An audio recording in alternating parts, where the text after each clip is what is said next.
आज अगर समाज में सबसे ज्यादा किसी का शोषण हो रहा है, किसी को दमित किया जा रहा है, तो वो है शिक्षा विभाग। खास तौर पे अगर हम आज बात करें इस समय सबसे ज्यादा दमन, सबसे ज्यादा शोषण किस सेक्टर का हो रहा है, तो मैं बिना संकोच के कह सकता हूं बेसिक और माध्यमिक शिक्षा विभाग। यानी कि जो बच्चे बीएड बीटीसी करके आज पिछले 7-8 वर्षों से 2017-18 से घूम रहे हैं, उनकी एज करीब 30 के करीब हो चुकी है।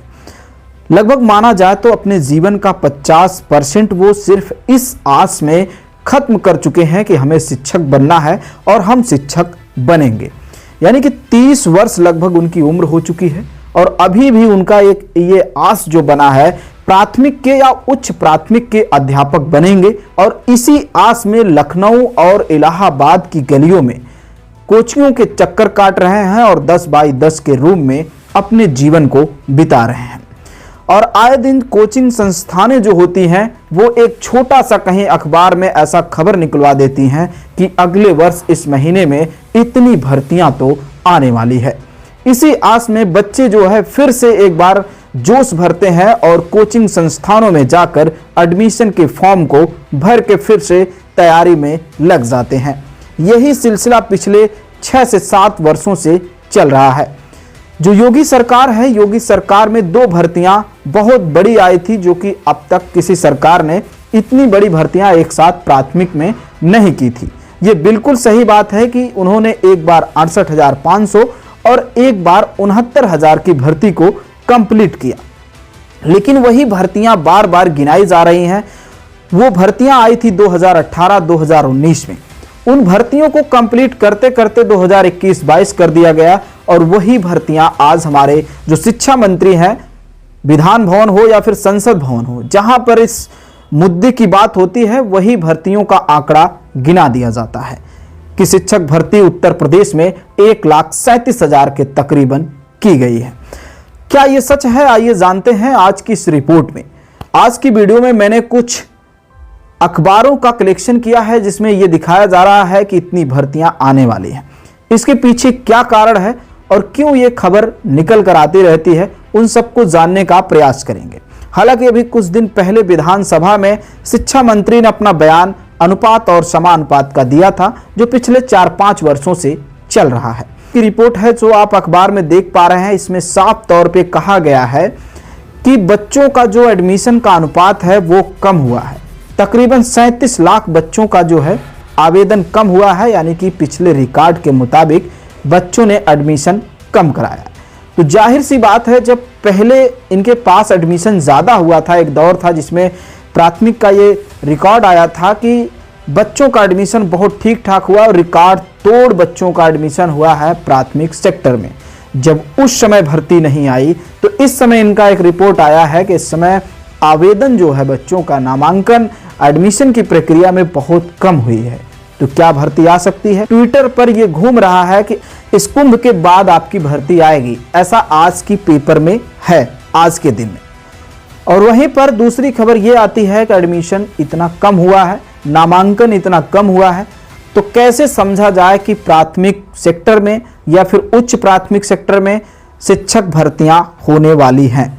वहीं पर दूसरी एक खबर निकल कर आती है जो आप स्क्रीन पर देख पा रहे हैं। इसमें लिखा है कि भर्तियों की गणना शुरू, प्राथमिक, उच्च प्राथमिक और हायर स्तर पर, कि शिक्षकों की जो है गणना शुरू हो चुकी है और अब जो है भर्तियां आएंगी, ऐसा शिक्षा सेवा चयन आयोग की तरफ से अपडेट दिया गया है। ये अपडेट आप स्क्रीन पर देख पा रहे हैं। ऐसी अपडेट तमाम हर महीने निकल कर आती हैं। क्या अब उन 10x10 के कमरों में रहने वाले बच्चों का दर्द कोई समझता है, जिनकी एज तकरीबन 30 वर्षों तक पहुंच गई है? क्या उन्होंने डीएलएड करके गुनाह कर दिया है? क्या उन्होंने बीटीसी करके गुनाह कर दिया है? क्या बीएड करके उन्होंने गुनाह कर दिया?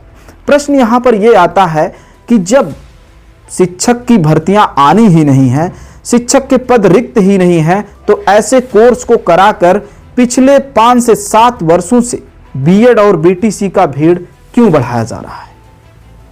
क्या उन्हें बेरोजगार बनाने के लिए, उनके माँ बाप के पैसे को बर्बाद करने के लिए, कोई भी छात्र जब बीएड और बीटीसी करता है तो उसके कोर्स को कंप्लीट होने में, उसके डिप्लोमा को कंप्लीट होने में 1.5 से 2 लाख रुपए खर्च हो जाते हैं। यदि 1.5-2 लाख रुपए का कोई भी छोटा ही बिजनेस क्यों ना किया जाए, अपना परिवार तो चला सकता है। इस सदमे में तो नहीं रहेगा कि मुझे अभी शिक्षक बनना है, शिक्षक की भर्ती आनी है।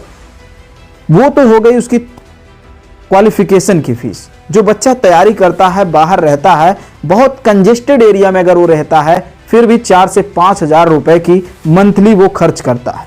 मतलब सिर्फ जीने के लिए सरवाइव करता है तो भी 4 से 5 हजार रुपए एक बच्चे का चला जाता है। और ऐसे तैयारी करने वाले बच्चे 5 से 7 वर्षों से इलाहाबाद और लखनऊ और दिल्ली की गलियों में पड़े हैं। क्या इस विषय पे सरकार को नहीं सोचना चाहिए? क्या शिक्षक भर्तियां बिल्कुल नहीं आनी चाहिए? अगर शिक्षक भर्ती नहीं आनी चाहिए तो कोर्स को बंद करना चाहिए या फिर नहीं? ऐसी तमाम प्रश्नों को लेकर बच्चे इस समय कुंठित हैं, मानसिक तनाव में हैं। और आए दिन आपने देखा होगा, चाहे वो इको गार्डन हो या फिर प्रयागराज का गिरजाघर हो, हर जगह धरना देते नजर आते हैं। क्या इस पे किसी ने ध्यान दिया? क्या इसका कुछ फायदा मिलता है? इन सब प्रश्नों पर विराम चिन्ह सा लग जाता है। बच्चे जब धरना देते हैं तो उसके बाद सुनाता है, ऐसी तमाम खबरें आती हैं अखबारों में कि भर्तियां आने वाली हैं, और बच्चों का मनोबल फिर से बढ़ जाता है और वो फिर से शांत होकर तैयारी में लग जाते हैं। इसी तरह से खेला चलता रहता है। इन सब चीज़ों पर आपकी क्या राय है, आपकी क्या प्रतिक्रिया है, और इस वीडियो में कितनी सच्चाई है, कमेंट बॉक्स में मेंशन कीजिएगा। आगे हम आपको ऐसी ही अपडेट लाते रहेंगे। हम भी आप ही के बीच से हैं। वीडियो अच्छी लगे तो शेयर करिएगा और चैनल को सब्सक्राइब करके अपना आशीर्वाद जरूर दीजिएगा। नमस्कार, मैं हूं भीमा चित्रा और आप देख रहे हैं मीडिया ब्लॉग। वीडियो में दी गई जानकारी आपको कैसी लगती है, कमेंट बॉक्स में जरूर बताएं। और प्यारे दोस्तों, चैनल का आर्थिक सहयोग करने के लिए, सच्ची पत्रकारिता को जीवित रखने के लिए दिए गए QR कोड पर आर्थिक सहयोग जरूर करें। नमस्कार, आभार, अभिनंदन। मैं भीमा चित्रा, मिलता हूं अगली वीडियो में।